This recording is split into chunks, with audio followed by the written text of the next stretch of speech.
This is an audio essay from the EI podcast. Ian McGregor reflects on the enduring legal and moral legacy of the Nuremberg and Tokyo trials. The Long Shadow of the Nuremberg and Tokyo trials. Ian McGregor. The wrongs which we seek to condemn and punish have been so calculated, so malignant and so devastating that civilization cannot tolerate their being ignored, because it cannot survive their being repeated, declared Justice Robert H. Jackson in his opening statement at the Nuremberg trials on the 20th of November, 1945. 80 years on, those words land with the full weight of history. Picture the room: panelled wood, a tangle of microphones, translators in glass booths, a forest of uniforms and armbands, muted now by defeat. Outside, Nuremberg is rubble, its grand avenues scoured of pageantry, its stonework scorched and fissured, the theatre of power inverted into a courtroom for accountability. Inside, Jackson fixes the narrative from his first sentence. This will not be a trial for vengeance, but an insistence that the modern world, having created the machinery of annihilation, must also forge a law to judge those who used it. Even Jackson's earlier phrase about the defendants: they are symbols of fierce nationalisms and of militarism, living symbols of racial hatreds, of the arrogance and cruelty of power, cut like a chisel into stone, carving the plaque that would hang over the entire proceedings. The men in the dock were already familiar to the world by their surnames alone: Göring, Ribbentrop, Keitel, Hess, Streicher, Kaltenbrunner, Saukel, Jodl, Frank, Frick, Dönitz, Schacht, Funk, Speer. These names had become a grim catechism of the Nazi regime. Hermann Göring, Reichsmarschall, first among equals, sat with a swaggering composure that seemed to defy the moment. He was still the decorated aerial ace of the Great War, the founder of the Gestapo, the strutting embodiment of the regime's vanity and cruelty. And yet the mask had slipped many months before, once he was in Allied captivity, when he had been stripped of his pocketful of morphine ampoules and costly uniforms. Now, in the courtroom, behind the bravado, was a performer who knew the script was ending without him. What of the lesser names sat alongside Göring? Joachim von Ribbentrop, the unhappy salesman of Hitler's diplomacy, struck a sullen and bewildered figure, as if haunted by all the handshakes he mistook for achievements, the pacts that bought time, the betrayals that cost lives. Field Marshal Wilhelm Keitel, Adolf Hitler's lackey, the Prussian general despised by his own subordinates, with a pencil moustache, stiff collar, sat erect in his seat. Alfred Jodl, the operations chief, was the mind of the war machine, stripped to charts and tables. Then there was the fascinating profile of Rudolf Hess, who drifted between paranoia, suppressed insanity, and detachment, the airman who flew to Scotland for a fantasy peace and found himself recast as a symbol of the regime's derangement. Ernst Kaltenbrunner, towering and gaunt, had the cold eyes of the SS. He did not merely follow orders, he inhabited them. Julius Streicher, publisher of Der Stürmer, wore the leer of the propagandist whose pen was his weapon. Under questioning in the dock, Streicher's vulgarity would curdle into self-pity. Finally, there was the Führer's one-time favourite, the architect Albert Speer, who purposely sat apart, immaculately dressed, offering a cultivated remorse. The man who had served as the Third Reich's Minister of Armaments and War Production would confess just enough to be believed, but cannily refused to admit the scale of his own culpability. Each defendant was a different angle of the same edifice. They were the component parts of a regime in which Nazi Germany's aggression was planned, racial science was systematized, and annihilation was administered by ledger and rail car. The Allied prosecution piled up the evidence. Minutes of conferences, maps inked with spears and arrows, ledgers of expropriation, aerial photographs, the documentary films from the camps that forced the courtroom to absorb the visual fact of barbarism. Witnesses brought the smell of burning barracks and the tally of mass shootings before the court's polished benches. Jackson's strategy was simple and devastating: intent, organisation, execution. The war was not an accident of history, nor a storm that broke over Europe without warning or agency. It was plotted. Treaties were shredded after their usefulness was exhausted. Rearmament was camouflaged in budgets and ministries. The invasion routes were rehearsed like theatre. The genocide was conceived and then industrialised. That chain was the prosecution's spine, from idea to plan to action and then finally to genocide. By the autumn of 1945, Germany itself stood as Exhibit A in the case against its former rulers. Across the Third Reich, 63 cities had been pounded into fragments. More than 3.5 million homes were gone, and a quarter of all urban dwellings lay in ruins. Nuremberg, whose parades once staged the choreography of power, had seen 3/4 of its medieval centre burned to ashes, its rooftops folded into the streets. Berlin had become a skeletal capital, 1/3 of its buildings reduced to rubble, and half its population without habitable shelter and close to starving. Nearly 400,000 civilians had died under Allied bombardment, but the deeper wound was moral. A nation disfigured not only by firestorms, but by the slow revelations, emerging day by day, of the crimes committed in its name by Adolf Hitler's regime. The Führer may have died by suicide, but these defendants in the dock were thus not the only symbols of collapse.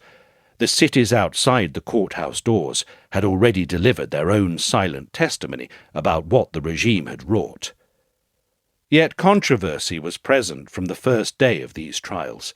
The Allied legal teams were aware that they were forging a new reality in the court, with their determination to introduce new terms such as crimes against peace and crimes against humanity. They had a moral clarity, but Jackson knew he must persuade the world that moral reality can precede legal codification.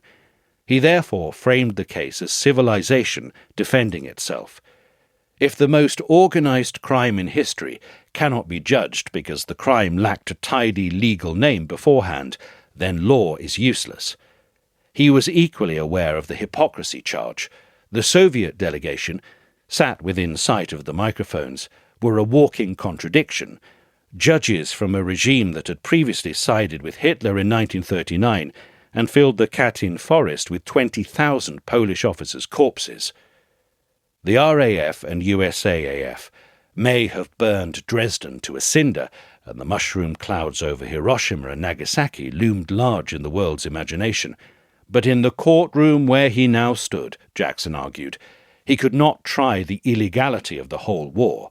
This court could only hold to account these Nazi defendants for the criminal actions they had conceived and made possible.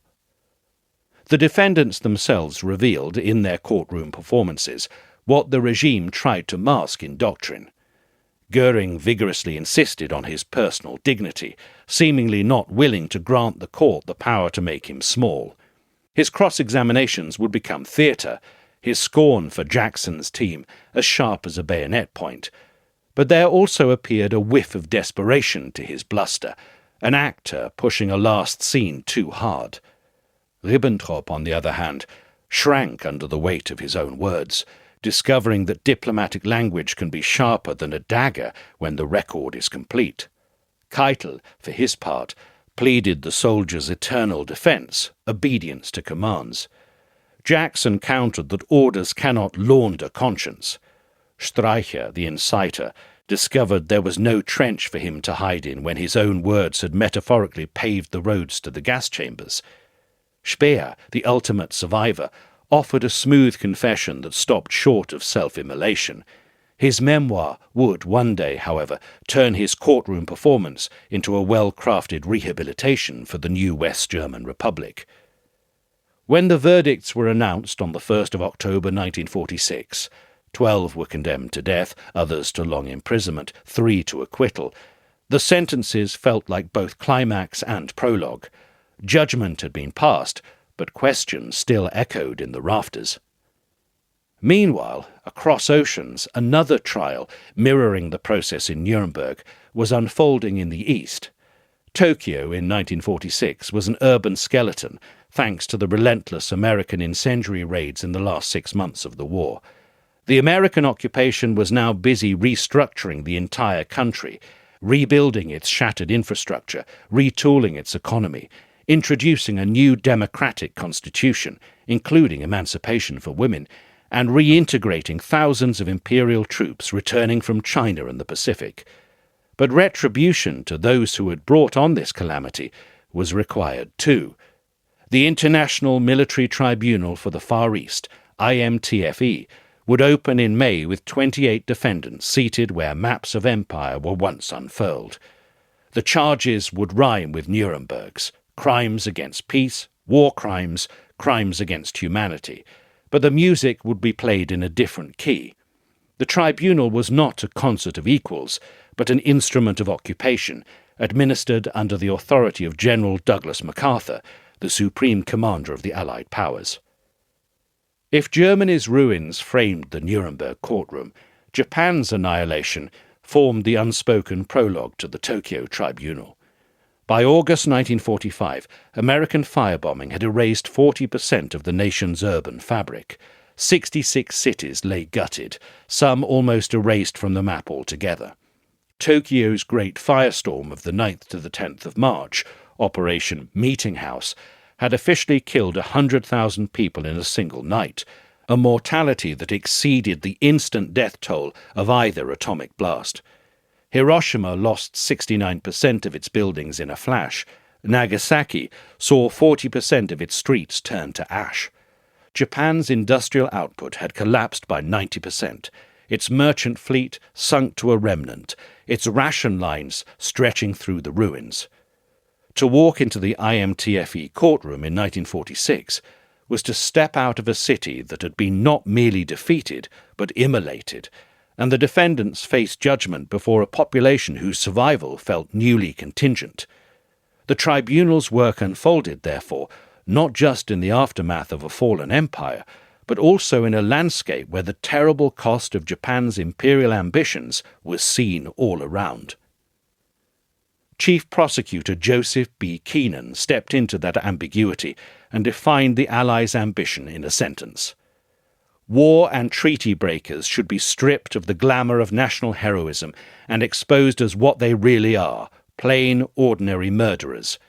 His line was designed to puncture myths. It was aimed as much at Tokyo's streets as at the judge's bench, seeking to turn the country's supposed heroes into criminals, not through revenge, but through a process of moral demystification. Keenan's cadence echoed Jackson's severity, but his stage was differently lit. Where Nuremberg's four-power bench lent a kind of collective authority, Tokyo's single commanding presence cast a longer political shadow. The argument was the same: sovereignty is not a shield, orders are not absolution. But the audience was an occupied nation, and the one figure who might have symbolized that principle most completely was absent from the dock. Emperor Hirohito was the tribunal's unspoken center of gravity. The American decision to preserve his person and position, redefined now as constitutional symbol, removed the most sacred pillar from the courtroom's architecture. It was a decision born of strategy. Japan must be stabilized. The Cold War already whispered at the door. Stalin's Red Army had occupied Manchuria, and MacArthur's reforms required a national figurehead. Japan had been bombed into oblivion and had to be rebuilt, reconstituted, and moulded into a crucial American ally. But it was also a moral wound, acknowledged even by members of the bench. In his dissent, the Australian judge Sir William Webb insisted that the emperor was a leader in crime, a man whose authority could have arrested the machine at key moments. The exemption became the trial's original sin. If the law reaches the cabinet but stops at the throne, what was the true lesson about power and responsibility? That argument has raged to this day. And yet the evidence piled up. In the flattened city, the prosecution assembled charts of ministries and chains of command, laying bare the structure of Japanese militarism. the Army Ministry's dominance, the liaison conferences, the Imperial General Headquarters, how decisions had flowed down the chain of command. Witnesses spoke of the Nanjing massacre of December 1937 in a hush that seemed to dim the electric lights. Allied POWs recounted a calculus of starvation and cruelty from 1942 onwards. Civilians traced the map of forced labour with the names of dead relatives. The defendants included Prime Minister Hideki Tojo, the square-browed emblem of a war cabinet, alongside General Seishiro Itagaki, diplomat Koki Hirota, spymaster Kenji Doihara, and Generals Akira Muto and Hitaro Kimura. They presented themselves as patriots, cogs, administrators of circumstances beyond their control, men carried along by necessities. When the sentences were finally read in late 1948, 7 were condemned to die, 16 to life imprisonment. As the Cold War came on by the early 1950s, some of these lifers would be paroled, such as Field Marshal Shunroku Hata, confidant of the Emperor who had been ordered to defend the southern part of the country against the planned American invasion of the home islands. Tokyo had spoken in 1948, but in a different vernacular than Nuremberg 2 years before. The Emperor still presided, diminished but present, over a society racing to rebuild. The occupation's reforms tilted toward economic revival, the politics of remembrance fragmented along regional and party lines. In time, textbooks would soften chapters or skip them. Visits to Yasukuni Shrine would provoke light diplomatic controversy, and activists would keep to fight memory from being paved over by miracle-growth GDP. The Tokyo judgment created an archive and a legal precedent, but it also left a contentious public debate that continues to this day. Set side by side, the two trials reveal their kinship first. Both declared that leadership brings liability, that the modern state's enormous capacity for harm had to be matched by a doctrine of accountability that reached the hands that pulled its levers. Both insisted, against centuries of habit, that only following orders was not a sacrament but an alibi. Both courtrooms concluded that aggression was not a diplomatic misadventure, but rather a crime. Both, crucially, made a record, meticulous, indexed, undeniable, so that later generations could not explain away atrocity as the fog of war. In this way they became more than adjudications. They became the scaffolding of a collective memory. But the differences matter, not merely for historians' footnotes, but for the shape of the world that came after. The Nuremberg trials took place in a Europe where the final solution had burned into the public conscience. Their legal theory could lean, however precariously, on the Hague and Geneva traditions, the Kellogg-Briand Pact of 1928, and a latticework of imperfect prior norms. Tokyo, on the other hand, spoke in a theatre where colonial hypocrisies were still on stage. The crime against peace was newer, and the empire that stood accused did so in front of empires that still stood. Nuremberg's Germany eventually undertook a difficult public reckoning, Vergangenheitsbewältigung, that became part of national identity. Laws against denial, memorials placed like moral cairns along the city streets, textbooks that taught the horror without euphemism. Japan walked a more ambivalent path. Memory countered by national pride, victim narratives refracting the story through the bombed cities, a patchwork of curricula depending on prefecture and politics. The lives of the Nuremberg defendants, in verdict and after, say something about justice and the nature of the system of which they were a part. Goering's cyanide suicide on the eve of his hanging declared his last refusal. He would choose even his exit. Julius Streicher went to the gallows spewing bile to the last breath, proof that his propaganda was not a costume so much as a skin. Ribbentrop, devoid of glamour, faced the rope with the dull astonishment of a man who thought signatures were a shield. Keitel, the soldier of obedience, found there is no parade step that allowed him to march away from responsibility. Hans Frank, the Governor-General of occupied Poland, left behind diaries that read like the mundane testament of a true monster. Admiral Dönitz, Hitler's handpicked successor to lead the Third Reich after the Führer's suicide, stood for the idea that the state itself could be inherited like a jacket. One day he was the commander of submarines, the next the custodian of defeat. Speer was the anomaly, a man whose articulate remorse made him the reader's companion and the historian's problem, provoking one to question just how far concession can reach without becoming theatre. He was sentenced to 20 years in Spandau prison, from where he would eventually be released in 1966. These verdicts showed a wider truth to the public. Murderous regimes are not composed only of ideologues.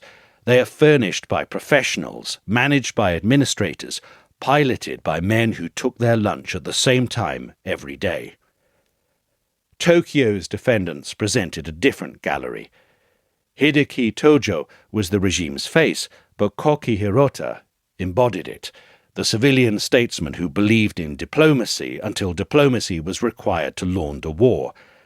Seishiro Itagaki was the line officer whose career became a map of the continent's suffering. Kenji Doehara, a spy master's spy master, was a reminder that empires are built upon the dark arts. Akira Muto and Heitaro Kimura were men of campaigns and staff papers, their names forever bound to the horrors of forced labour and skeletal prisoners along jungle rails.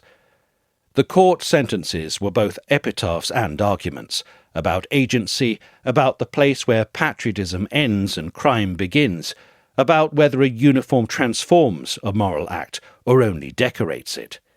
Here, the absence of Hirohito was the anomaly, the men hanged for decisions made beneath a sovereign who remained inviolate. That tension echoed even in Tokyo's achievements. The tribunal documented, preserved, warned, but it also taught by omission, leaving space for a later politics to revise what the courtrooms said too plainly. From these rooms, in occupied corridors in Nuremberg and Tokyo, the post-war world built institutions that still speak. The Geneva Conventions of 1949, the Genocide Convention, the UN's codification of the Nuremberg Principles, the ad hoc tribunals at The Hague and Arusha, and eventually the International Criminal Court, each is a descendant of that first declaration that civilization must not merely win wars, but also judge them.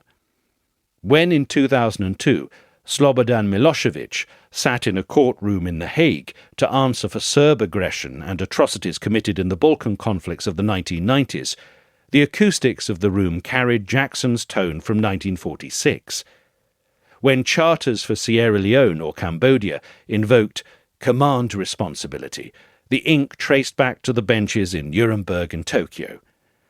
The legal language that took shape in a Bavarian winter and a Tokyo spring became the grammar of a world trying, not always successfully, to restrain itself from the horrors unleashed by war and genocide. The trials also taught nations how to remember. Germany's civic landscape is a network of memory, stumbling stones underfoot, plaques on facades, memorials carved into the urban plan, while its law punishes the lie that denies the truth preserved by the courts in 1945 to 1946. Japan's memory remains a contested precinct, yet within that argument, the IMTFE's transcripts are a collection of facts available to anyone who wants to do the work. Archives cannot teach shame, but they can protect truth in a world where fake news is used by the guilty as a shield. And across continents far from either courtroom, both trials offered a vocabulary for describing and prosecuting humanity's worst crimes. In Africa, Latin America, and Eastern Europe, prosecutors and truth commissions learned to braid narrative with evidence, to ask not only what happened, but who decided, and how shall we live together afterward. The doctrine that heads of state can be tried is now a live wire drawn across diplomacy. The doctrine that victims have standing in history, not just in grief, has emerged from footnote to principle. As the 80th anniversary of the beginning of the Nuremberg trials passes, the courtroom feels less like a museum than a mirror. Perhaps the new Hollywood movie with Russell Crowe magnifies this feeling. walk the aisles of the Palace of Justice in Nuremberg today, and the microphones still seem to hum faintly with words that refuse to age: responsibility, guilt, command, conscience. As the fighting in Ukraine rages, it emphasizes that we live once again in a century where major powers test borders, where civilians are currency in negotiations, where digital propaganda attempts to do on a vaster scale what Streicher tried to do with print. The law born in Nuremberg and Tokyo will be asked to perform again and again, sometimes with teeth, sometimes with a whisper. Whether it is enough depends not only on judges and prosecutors, but on publics who still think words like Jackson's and Keenan's are binding because they bind us to a standard of civilization rather than to the convenience of a moment. Hopefully, the new Hollywood interpretation of Nuremberg will reinforce this feeling. And so we return to those opening and closing words by the two Allied prosecutors. Jackson, at Nuremberg, raised the curtain on a trial that would try the 20th century's soul. Keenan, in Tokyo, snapped the halo from the heads of war and treaty breakers, declaring them criminals without glamour. The wrongs that Jackson named have not exhausted themselves, but neither has the determination that named them, which is why the fitting last word belongs to the president who oversaw both tribunals and understood their purpose beyond victory. As Harry S. Truman reflected in 1946, the trials at Nuremberg and Tokyo will stand for all time as monuments of the law's supremacy over tyranny. They mark the beginning of a new era, when men and nations will recognize that right is might. 8 decades later, the line remains less a boast than a marching order. Thank you for listening to the EI podcast. If you enjoyed this episode, please follow, rate, and review the show, and find our writing at www.engelsbergideas.com.